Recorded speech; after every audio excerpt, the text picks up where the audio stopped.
নিরপেক্ষ সরকার পদ্ধতি পুনর্বহালের দাবিতে আগামী 7 সেপ্টেম্বর থেকে 1.5 মাস দেশব্যাপী জনসভা গণসংযোগের কর্মসূচি ঘোষণা করেছেন বিএনপি নেতৃত্বাধীন 18 দলীয় জোট। এর মধ্যে বিরোধী দলীয় নেতা বেগম খালেদা জিয়া 20 সেপ্টেম্বর থেকে মাসব্যাপী মহানগর ও বিভিন্ন জেলায় জনসভা করবেন। দুপুরে নয়াপল্টনে বিএনপি কেন্দ্রীয় কার্যালয়ে এক সংবাদ সম্মেলনে এই কর্মসূচি ঘোষণা করেন বিএনপির ভারপ্রাপ্ত মহাসচিব মির্জা ফখরুল ইসলাম আলমগীর। আবু দারদার নিমায়ের রিপোর্ট। দলীয় সরকারের অধীনে নির্বাচনের পরিকল্পনা করে সরকার দেশকে বিপজ্জনক অবস্থার দিকে ঠেলে দিচ্ছে বলে মন্তব্য করেন বিএনপির ভারপ্রাপ্ত মহাসচিব মির্জা ফখরুল ইসলাম আলমগীর। তিনি অভিযোগ করেন, কোথাও আইনের শাসন নেই, সরকার সুপরিকল্পিতভাবে সব প্রতিষ্ঠানগুলোকে সংঘাতের দিকে ঠেলে দিচ্ছে। এই অবস্থা থেকে দেশ রক্ষায় নির্দলীয় সরকারের অধীনে নির্বাচনের মাধ্যমে সরকারের পরিবর্তন আনতে হবে বলেও মন্তব্য করেন মির্জা ফখরুল। পদ্মা সেতু সহ নানা ক্ষেত্রে সরকারের দুর্নীতির কথা তুলে ধরে তিনি বলেন, এসব দুর্নীতির সাথে ক্ষমতাসীন দলের লোকজন জড়িত।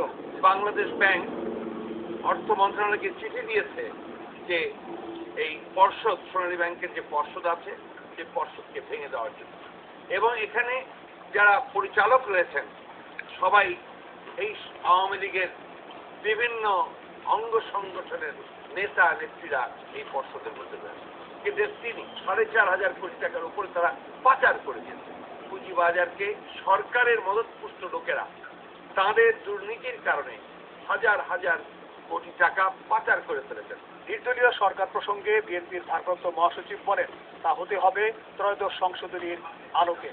আদালতের রায় অনুযায়ী প্রধান উপদেষ্টা নিয়োগের বিষয়ে সরকার আলোচনা করতে চাইলে তাতে বিএনপির আপত্তি নেই বলেও জানান তিনি।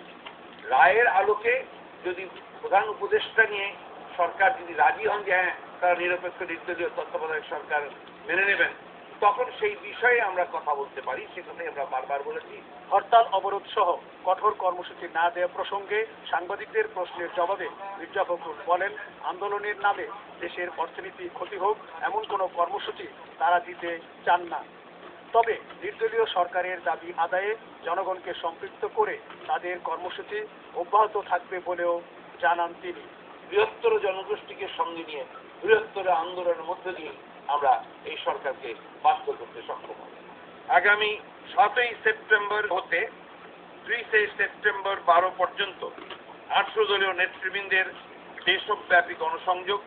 আগামী 20 সেপ্টেম্বর হতে 20 অক্টোবর অর্থাৎ 1 মাস বিরোধী দলীয় নেত্রী যে সকল মহানগর ও জেলা সদরে এখন পর্যন্ত এইবার তিনি সভা করেননি, সেই সকল মহানগর ও জেলা সদরে 18 দলীয় জোট আয়োজিত জনসভাগুলিতে বক্তব্য রাখবেন। সংবাদ সম্মেলনে 18 দলের নেতারাও উপস্থিত ছিলেন। আবু দারদা জুবায়ের, এটিএন বাংলা, ঢাকা।